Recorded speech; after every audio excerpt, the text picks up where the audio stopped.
Hello, gamers! Welcome back to the Intentional Game Design Podcast. My name is Dark, and with me as always is Mr. VidMC. How you doing, Vid? Hi, Dark. I am fantastic. Thanks for asking. Wonderful. That is wonderful. So we've got an action-packed episode for you today. I'm going to start things off just by letting you know that we do have an RSS feed now. So if you listen to podcasts in places other than YouTube, like Apple Podcasts, Spotify, or anywhere else you get your podcasts, you can now find us. Just search for Intentional Game Design Podcast, and we'll be there. In audio form, of course. If you want all the video shenanigans and stuff, then YouTube is the place to be. Just so you know, Nice. we're all over the place, spreading ourselves around. I love it. Yeah, that's cool. That's cool. I didn't know you could even get on Spotify or Apple Music or whatever all the platforms, but I guess we are. You just submit a feed and you're ready to go. So it is there. That's really cool. Yeah, great to see people already discovering us there. And what are we going to get up to today? Today we have an awful lot to do, haven't we? We've got tons and tons of snapshots and releases that have happened. Minecraft Live has happened, and we're going to be spending as much of the episode as possible talking about that today. Our last episode came out just before 1.21.6, the Chase the Skies update. Indeed, so, the GAS, the Happy GAS, and everything else. They were launched. So let's start with that. Exactly that. We had that game drop, and the Happy GAS were released. We've talked at length about them, and we've been using them since. In my last episode on Igniter SMP, I just used a Happy GAS extensively to plaster the walls of my base with mud. Very handy to have around. It made the job a lot easier. Yeah, now having used them a little bit, I can definitely see them being a little bit more handy. I'll tell you the one complaint I have about Happy GAS is that by default, they're pretty slow. Yep. They're really slow. But there is a command that I found that you can run if you're the server administrator or if you're playing in a single player world. There's actually a command you can run that just increases their speed a little bit. And I found that if you just speed them up to about double speed, they're great. Mm-hmm. They're fantastic. And they're still slower than Elytra, but they're nice. They feel comfy. Yeah. Yeah. That's my takeaway. Wonderful. And then we've had a couple of other little releases after that, which just added some bug fixes, the lava chicken disc, some paintings, and some more bug fixes, and then in the form of 121.7 and 121.8. Yeah, exactly. Yeah, not really a lot to say about those. The lava chicken disc, I think we talked about that and the good boy painting before. Maybe we didn't. I don't know. The lava chicken disc is a fun little disc. You get it by killing a zombie that's riding a chicken. So, but you have to kill the zombie, not the chicken, because if you kill the chicken, it doesn't count. But if you kill the zombie on the chicken without killing the chicken, it should drop the lava chicken disc. Interesting. I didn't know that's how you acquired it. That's pretty niche. Yeah. You're not going to get many of them. It's exactly. That's exactly right. It's going to be a hard one to get if you're going for like collection. So I think it'll be interesting. I want one. It's a fun disc. That's the one that has lyrics. Yes. Yeah, exactly. We covered it before, I think, already, haven't we? Yeah.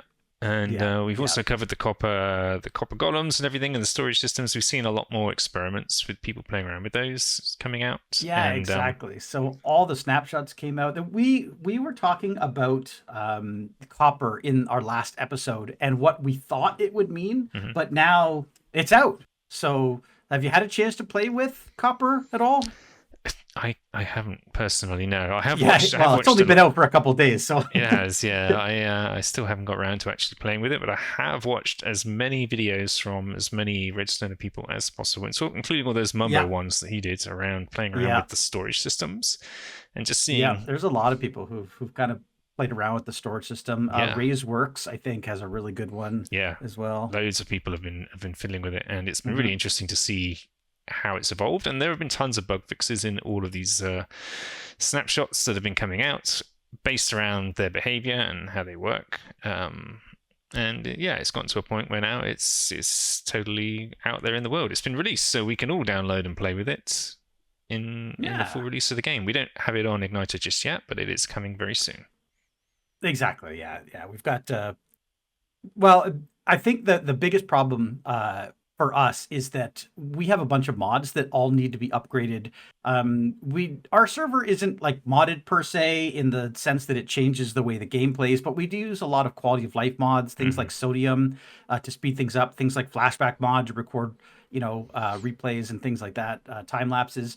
And all of those things need to be updated. And because they just released the 1.10 bug fix update, now we've got to wait for that to update as well. So it might be a couple weeks before we actually get it on the server to play with.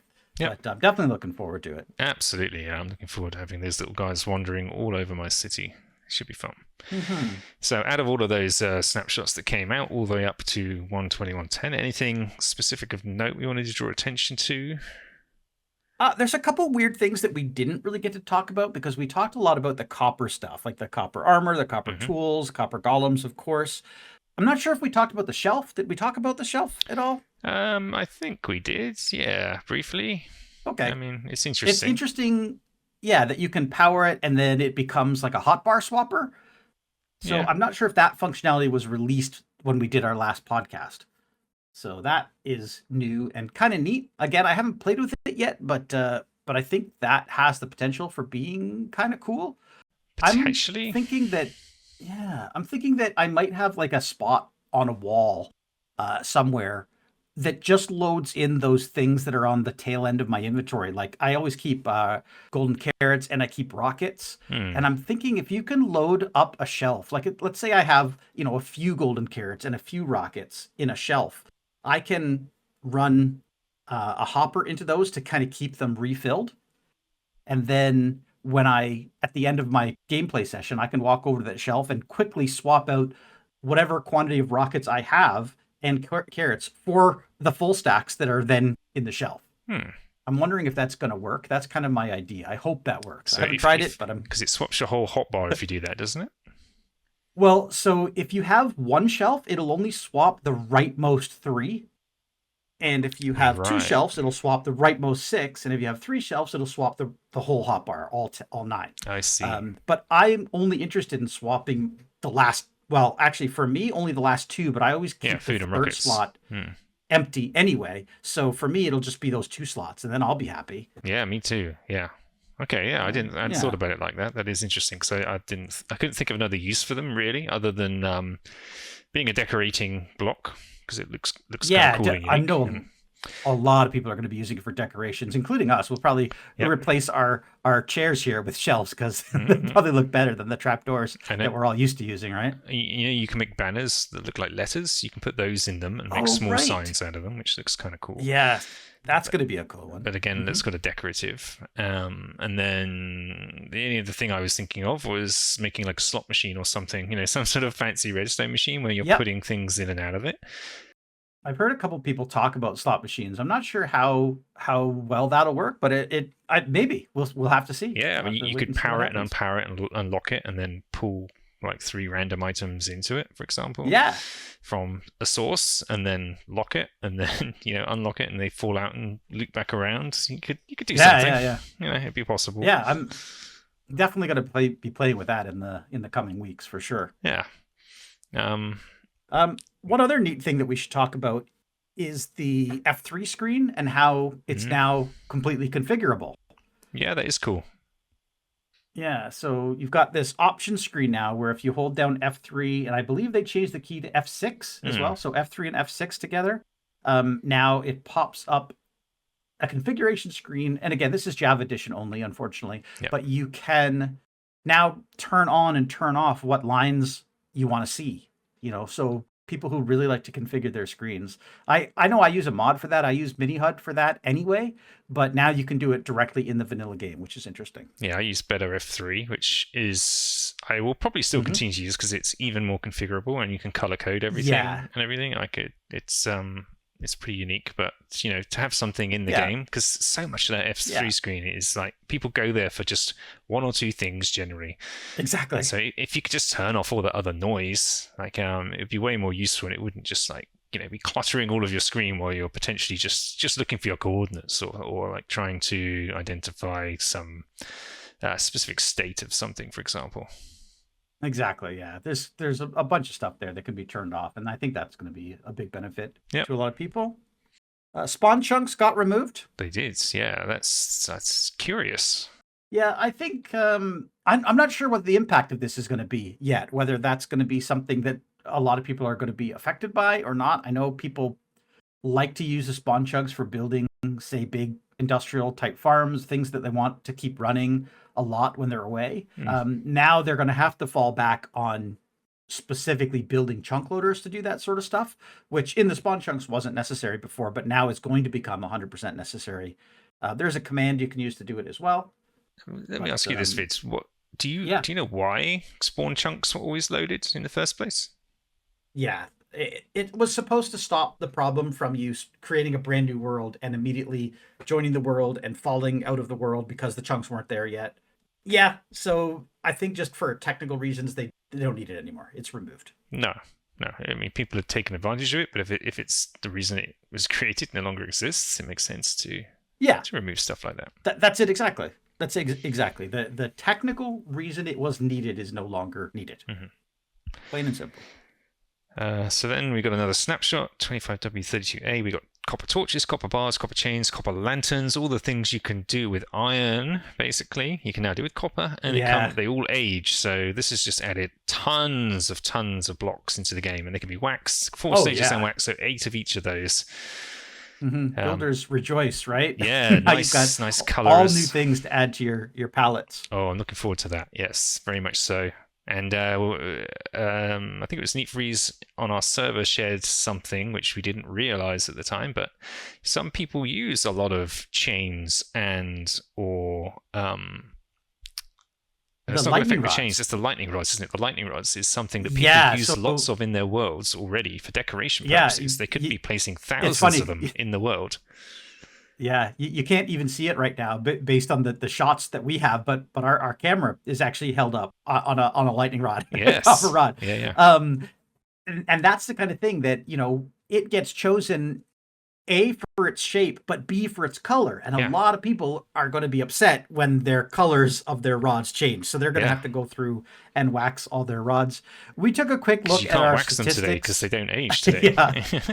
On our server, I personally have only placed about 15 total rods in the world because I don't do a lot of building with lightning rods. I checked mine. I was about at double that. I was at 30 something. But even still, I think Indialian Jones, I think he was in like the thousands of them. So some people are going to have more difficulty than others waxing all of their copper rods. Yeah, that's going to be a thing. But I guess this is just like sometimes change comes with costs, right? And this is one of those times where you upgrade your world, there's going to be a cost to it, and you can't preserve everything.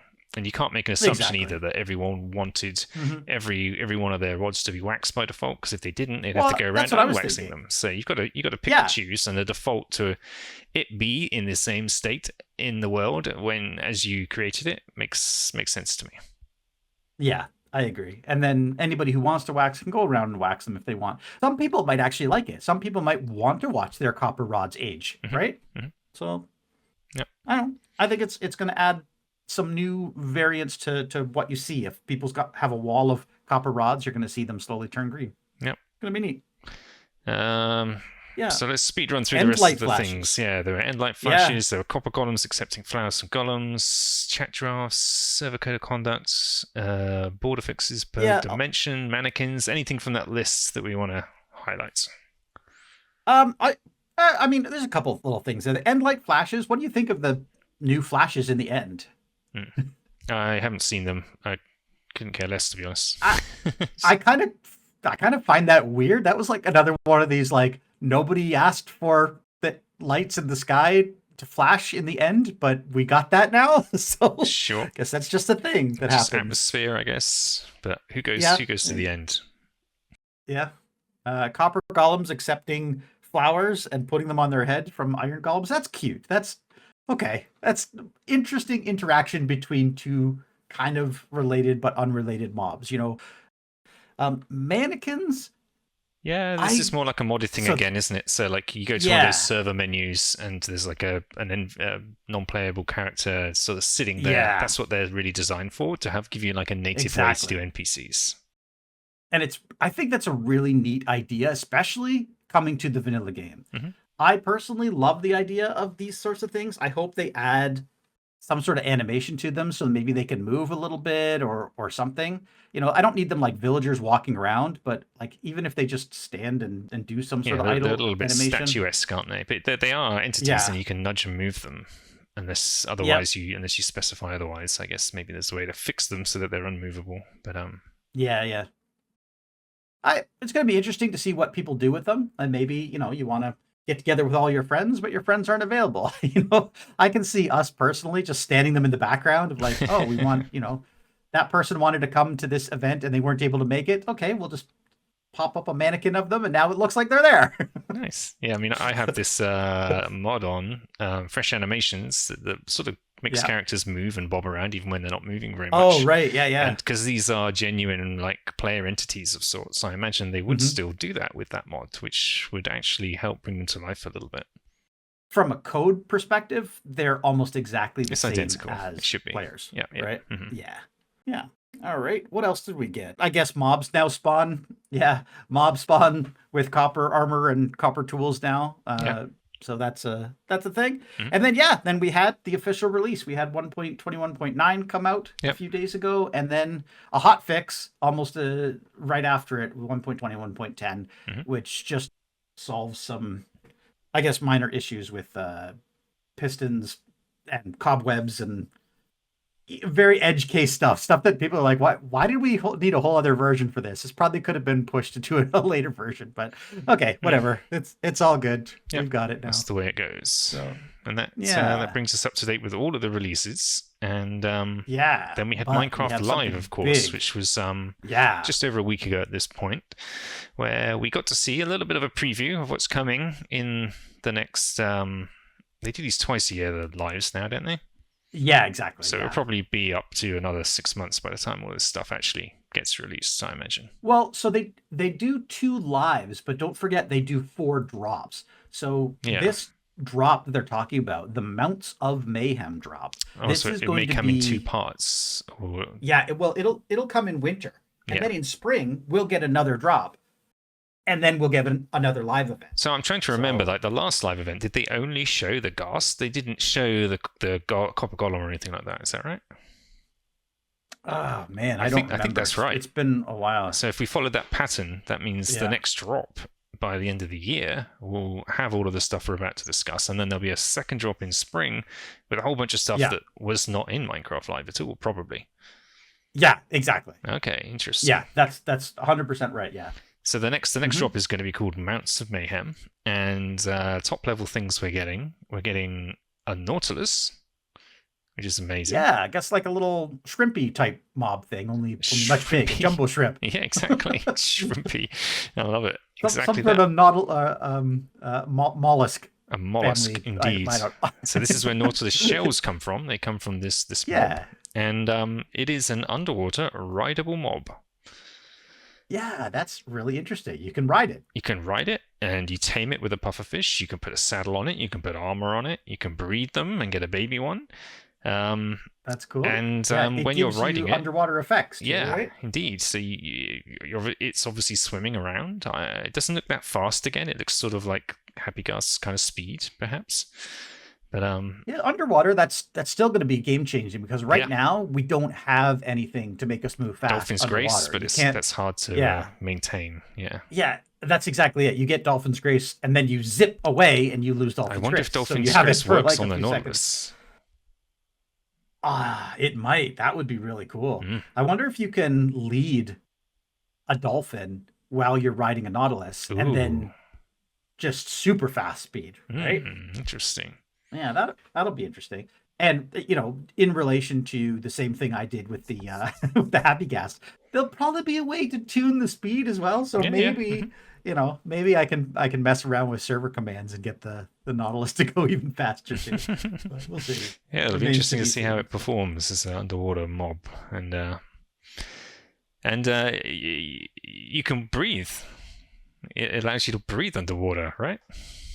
Yeah, I did hear a couple people complaining that they've kind of reduced the effectiveness or use of a conduit now, because Yeah. if you, as soon as you get on a Nautilus, you don't need a conduit. You can just ride around. A Yeah. conduit does give you a couple other effects, like the underwater vision and stuff, but the water breathing, and water breathing potions, you basically don't need water breathing potions anymore. Just find a Nautilus and you're good to go. I was thinking, like, Right? what do I usually do in game that I do underwater? And I was thinking, like, ocean monuments. Go to an ocean monument to Yeah, raid ocean one, monument. to go get your sponges, to what's the other thing you get from the ocean monument?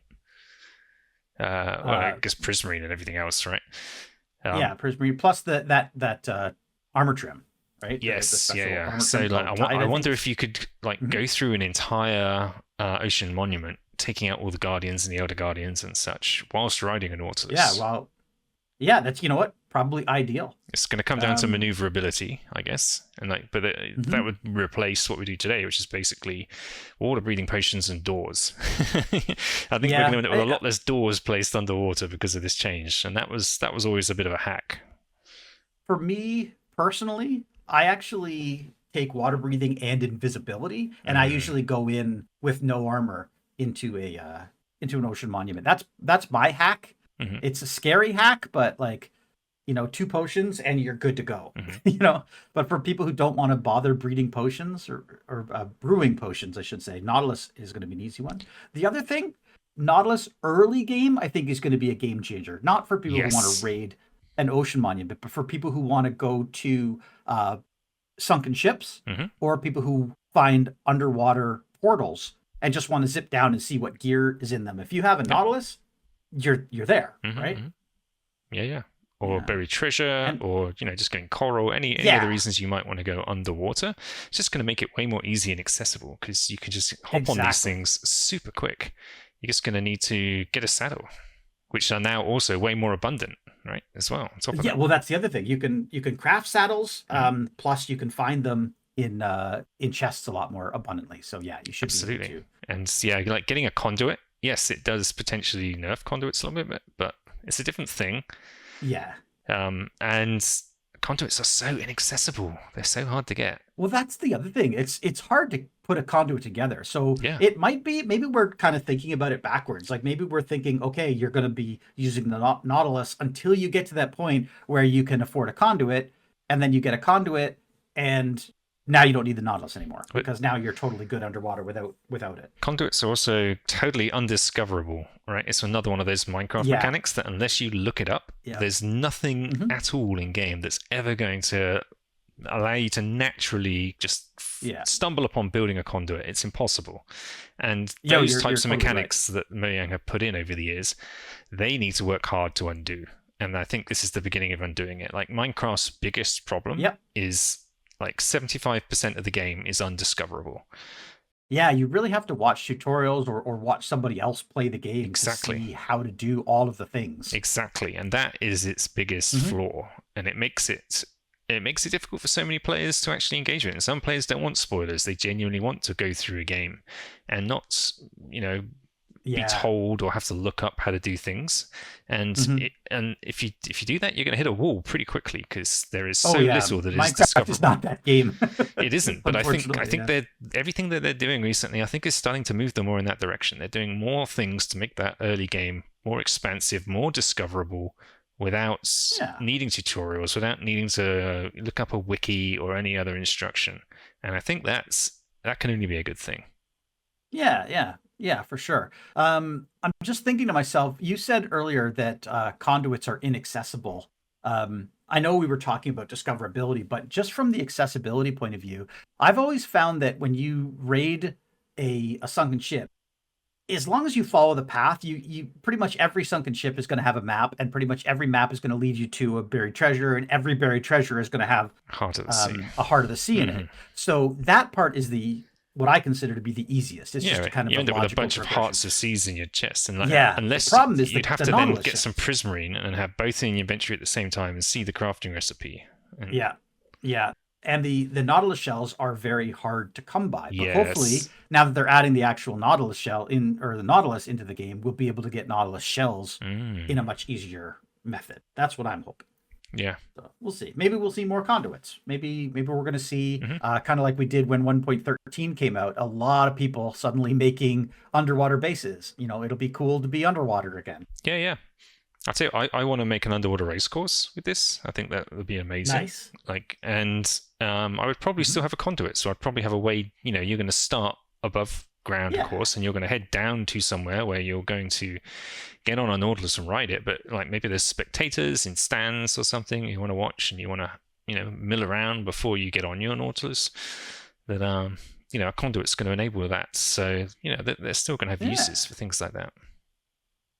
I find it interesting that they also added gear for Nautilus. Like there's a whole set of Nautilus armor you can craft now. Including netherite, which even horses don't have. Yeah, it kind of came out of nowhere for me. It's like, what were they thinking? Like adding all of these different kinds of armor for a Nautilus? Like, I don't know. Does that mean we're gonna at some point get netherite horse armor? Maybe. Did they do copper as well?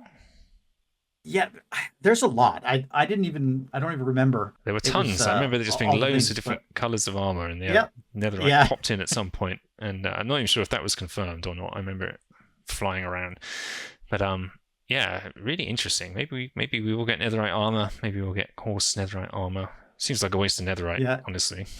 It kind of does. But even just any armor on a Nautilus, I think, is going to be interesting. But I guess you're going to need it because there's also the zombie Nautilus. Yeah. which is, not only a kind of Nautilus that you can't ride, or I don't think you can ride it, but will come with a rider on top of it, which is a drowned who will have a trident, probably. So you'll be getting chased by these things. We get zombie horses are coming too, and can't we ride those? Yeah, well, actually, you can. I think you can ride a zombie horse. You can ride the skeleton horses. So I would assume the same rules apply because that's like an undead mob horse. So I would maybe the Nautilus and the zombie horse can also be ridden. Yeah. Okay. So that's something that we can, I guess, experiment with and look forward to playing with. And to me, that's part of the discoverability of this new Nautilus mechanic as well. Like if you go underwater, you're going to see Nautilus, but then you're going to see a zombie riding one. You're going to think, oh wow, okay. Does that mean I can ride one? And maybe if you take out the zombie, you can just hop right on it without having to go get a separate saddle and do all that stuff. And then that'll lead you to figure out you can tame and saddle up your own. Yeah, it'll be interesting to see how closely the riding mechanics mirror the horse and also the sort of maneuverability of the whole thing. I imagine it's going to mirror the same because it's three-dimensional travel. It's not like a horse, which is two-dimensional. Because you're in water, so I imagine it's going to mirror the happy ghast exactly, and a crouch will dismount you, and to go down, you probably have to look down and push forwards, which it breaks my brain every time I'm on the happy ghast. I'm constantly dismounting by accident still. But I can't think of a better way to do that either. I think they probably made the right choice there. But... Yeah.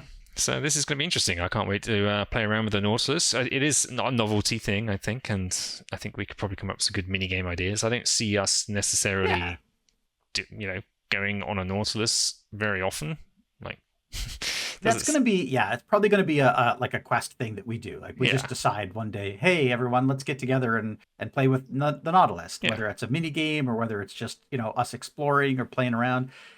I think we'll have to quest for it or specifically seek out to do that. I don't think it's going to be something that really is part of for me anyway, the main vanilla game. That's like the progression tree. It's just not something that's required. Even for me, going to pirate ships and things, I think I unless there's one there and it's really easy, going through that, you got to get a bucket, you got to get a pufferfish, you got to tame the Nautilus, you got to get a saddle, then you got to ride the Nautilus, all of that stuff. That's a lot for somebody who on day one is just, or I could just swim down to the pirate ship, right?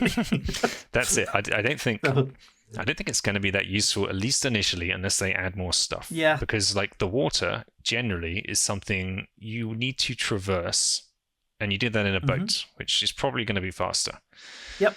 On top of the absolutely, 100%. And you're sort of dragging mobs around and stuff like that in boats and everything like that. This thing is totally underwater. You don't generally have much of a need other than the Nation Monument to spend a lot of time underwater, which makes me think they've added this mechanic. It does make me think maybe there's more underwater stuff coming soon to give us more reasons to use a Nautilus to go exploring. Like that would be cool. Well, That's the beautiful thing about new drops is that they announce a bunch of things at the Minecraft Live event, but then there's little things that they tack on.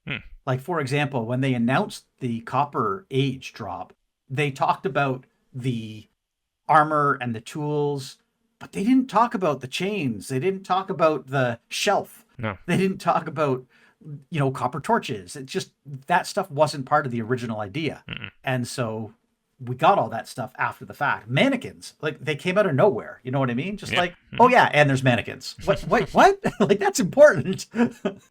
So yeah, we're probably going to see a bunch of things, and including, like, we didn't even talk about the spear. We're getting a brand new melee weapon as well. Yeah, interesting. As part of Mounts of Mayhem. And yet another thing from Terra Firma Craft, like, half of the updates that seem to be coming out at the moment over the past several years are things that Terra Firma Craft did first. Oh, really? All of it, including spears. But they work kind of differently. Yeah, they have spears? They have spears, but they're more like they work more like a trident in Terra Firma Craft. They are melee, but they're more like you throw them for the most part. It's more of like a ranged weapon because there's lots of big animals and things that are more dangerous in Terra Firma Craft you need to take care of. But in the way Mojang have implemented it, it's designed more as you can. Can you throw it? I think you can, right? But it's really designed. You can't throw it? No. No? Okay. But the way it works is you hold it, you raise it up into the fighting position. Yes. And then you run at an item. And I guess the speed at which you're running determines how much damage it does. Exactly. You have to optimize, where you're holding, because I guess they're heavy as well. So as you lift them, if you just hold down the button, they'll slowly lower. It starts dropping, yeah. So the angle, so you have to time the angle and the speed together to try and get like maximum impact is the idea. Yeah, which is an interesting mechanic. Yeah. It's going to be really interesting to see if it's, again, useful, if people actually use this, or if it becomes, delegated to minigames. I think it's going to get delegated jousting. To games. Yes. And everybody went, we're definitely doing this. Everybody that I talked to, I can't wait for jousting. We're going to do jousting. Yeah. How many times are we going to do jousting, Dark? Once. Maybe once. Yeah, maybe a couple times. Like, we should do today? We should go jousting. Okay, yeah, we'll go jousting. That'll be like... I can't imagine spending hours and hours and hours becoming the joust master of the server. No, it's just not going to happen for most mastering players, that mechanic. It's just going to be a novelty thing. And this is how it works. That's kind of cool. But jousting seems to be the main activity that they both promoted and seems obvious with this new mechanic. They did sort of show that you could be riding around on your horse and just sort of blasting through enemies in the night and taking them out. It's kind of funny. I thought of Scar and his Hawkeye stuff that he does, because obviously arrows have the same effect, velocity. I imagine this will be the same thing. So you're holding it and you just sort of joust your way into people whilst flying through them, and just like they'll just explode. Just explode as you fly straight through them. That could be quite funny. Yeah, I mean, the funny thing is you can kind of do that right now with Riptide. There's the Riptide effect, but it only works underwater or in the rain. So if you're flying around and then you decide you want to hit somebody with Riptide effect, you could plow into them, but it'd have to be raining to do that. But now you have the dry option as well. You could be flying around with air jousting. Fly into somebody. You could have attacks where you're flying around and trying to joust each other in the air in 3 dimensions. Hopefully that doesn't become too annoying when you're trying to build your base and your friend comes over and decides now's a good time to prank you and shoots you out of the air with their spear. Yeah, it's interesting. I think every time Mojang add a new weapon to the game, everyone thinks like their hopes and dreams for what it will be is like, this is a new everyday carry weapon. This is going to replace the sword and the bow. And like, I don't think that's ever going to happen. I think we need to drop that dream of there being a better everyday carry weapon for just tackling mobs and having the best PvP that we can have in the game. Yeah. I think that peak has been hit. That mountain has been climbed. It's never going to be surpassed. And I think every other attempt to put another weapon in the game is going to be a novelty factor. A lot like the mace. Yeah, the mace was awful. It's useless. And I think this is going to end up in exactly the same category. You're going to use it once or twice and then never touch one again. It's going to be there for mini games and I think this has got a bit more versatility than the mace, because the mace was like, to set up to use a mace is like so ridiculously contrived to get into a position to make good use of a mace, to have that level of falling. Yeah. Oh yeah. At least Yeah. this, all you Especially need is some speed. since mace is almost impossible too to collect in terms of like what Yes. you have to do to get it. This can just be You've got to crafted. do Yeah. the trial chambers and all these other things. But This at is least even the spear cheaper is to more craft accessible. than a sword. Like it's just one. Yeah, that's what I was gonna say. Yeah, you can craft it with a little bit of wood, or if you get that piece of iron or that piece of copper, you're good to go. You've got one piece. It's kind of like making a shovel, but just slight variation of the angle instead of straight. Right? Indeed, yeah. So yeah, I think. So we'll see. We'll see if people use it early game. Maybe. I'm not sure. The funny thing is, I don't even use a sword in the game. I'm not a sword carrier by default. I carry a pick and I carry an axe, and my axe is my melee weapon. And I know, in most versions they do less damage, but that's what I use because I prefer a bow, to be honest with you. So as soon as I can get myself a bow, I'm good to go there. Yeah, you maybe rethink my hotbar vid. I carry a sword all the time in slot number 1. Slot number 1 is a sword. Slot number 2 is a bow. But I barely ever use it. Honestly. Yeah, I don't. I discovered that I was never using it, so I removed it. So my hotbar is pick, bow, axe, shovel, then bed usually, and then I have a couple empty slots before my golden carrots and my rockets. That's my standard carry. And the one thing I think now, if we're just a sidestep for a second here, you said weapons, we probably wouldn't ever get a weapon that replaces. I definitely agree with that, but the one thing I think we could use, maybe take a chapter out of Vault Hunter's book and add something like a paxel, which is basically a pickaxe, an axe, and a shovel all combined into one tool. Ooh. So that you don't need 3 item slots for it. It's one, and it's the best tool for all things mining, right? You don't have to worry about constantly switching. Every time you're digging a hole, you got to switch to your shovel for dirt and gravel, and then you got to switch back to your pickaxe for stone. As practical as that sounds, I don't ever see Mojang doing that. Sounds like the very sort of thing Mojang would never do. Yeah, I'm not sure about never, but probably you're right. No, not anytime soon. It would undermine the need for those other 3 tools entirely, unless you made it super difficult to craft and obtain somehow. Well, this is the thing. If you look at the mace, though, okay, if you needed a heavy core to make a paxel, it would actually put a challenge on, like, oh, okay, it's going to be hard to collect this thing, so I'm going to have to jump through some hoops to get it. I've never touched a heavy core, but that would actually make me want to go and get one, because I don't want to make a mace because they're useless, but that sounds like a useful thing. That's what I'm saying. Yeah. Yeah, give another use for the heavy core. Make me go to the trial chambers and get that so that I can create it. I've never been to a trial chamber either. Still not been to a trial chamber. Oh, really? Yeah. I went to a trial chamber when the snapshots came out. Dippy set up a trial server. Yeah. A trial chamber server so we could go on and experience the trial chambers. That was right when they announced them. Yeah. But then since they've actually been in the game, I haven't bothered. No, I haven't had a reason. No. It's one of these things that, at least for my opinion, you do it one time and then you never have to go back. Actually, that's not true. I just remembered earlier this season I needed to collect breezes for Relic Runner. Okay. My mega game on Igniter SMP, and Neat Freeze and I went over to a trial chamber to collect some breezes. So that was there. That was the other time I went. Yeah. I know they're also the best source of copper in the game, at least according to a few people. Yeah, maybe we may need to go there now with all these new copper items coming. Like we're going to be mining out some trial chambers. Maybe. Yeah, we'll see. Unless they come up with a better renewable source of copper, I still say we should be able to farm copper the same way we can farm iron.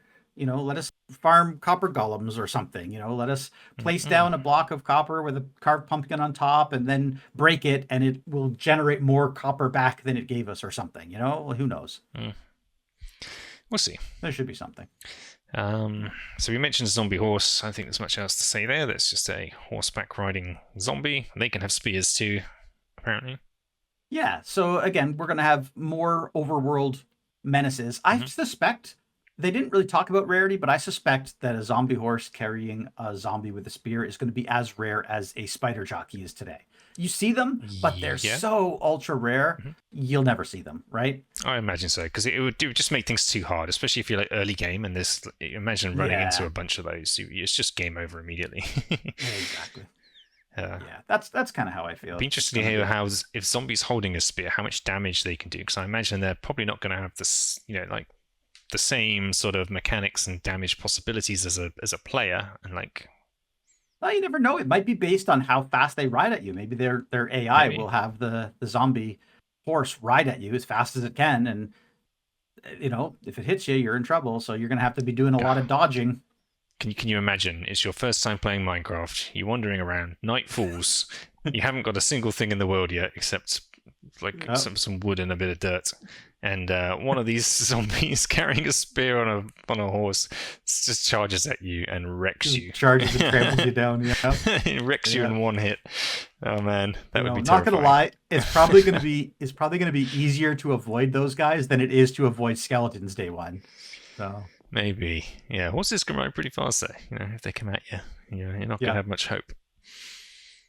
That's true. I guess it depends on the speed. So, is there going to be a variant of speeds of zombie horses, kind of like there are normal horses? Probably. I imagine so. Yeah, we'll find out, I guess. Yeah. Yes, it remains to be seen. Yeah. Well, I guess we'll get some snapshots fairly soon with all this stuff. They're not out yet, right? These snapshots. No. I think today. We're right now we're doing some sort of challenge for copper because of the new copper drop. We're right in the middle of you got to place some copper golems, you got to let them sort items, and then there's going to be some sort of challenge as yet unreleased. But I think as of October 14th, they're going to announce the final challenge where you can get a copper cape by doing something. Okay. You like to collect your capes, yeah.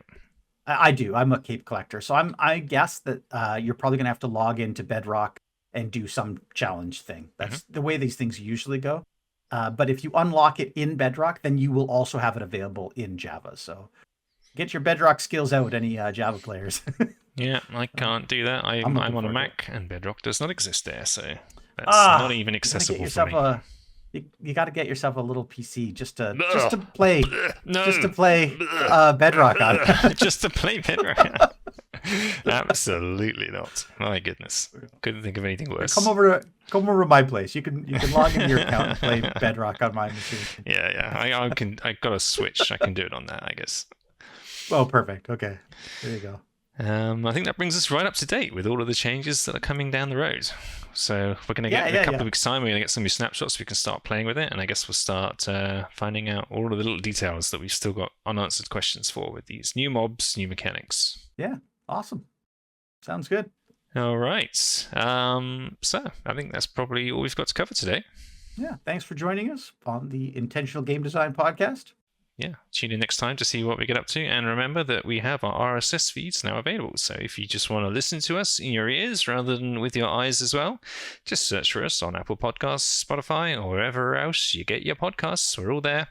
But if you prefer to see us right here on YouTube, subscribe. We've got a whole little back catalogue building up of episodes and interesting things about Minecraft releases we've been talking about. And there's lots to go and listen to.